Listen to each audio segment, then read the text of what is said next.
Huwag kang mag-aksaya ng oras. Agad-agad. Paglabas mo, kinabukasan, therapy ka kagad.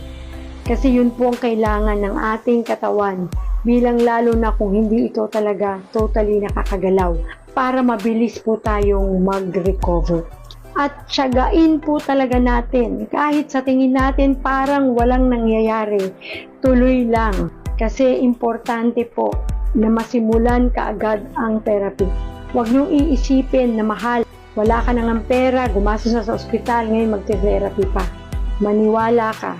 Huwag mong isipin yung gastos, ang isipin mo, gumaling ka, makarecover ka kaagad, lumakas ka, maigalaw mo mga kamay mo at makalakad ka. Nang sa ganon, lalo kang makatulong sa pamilya at maging kapaki-pakinabang. Kesa naman sa mawalan ka kaagad ng pag-asa, lalong kawawa ang pamilya, pati ang sarili mo. Follow for more.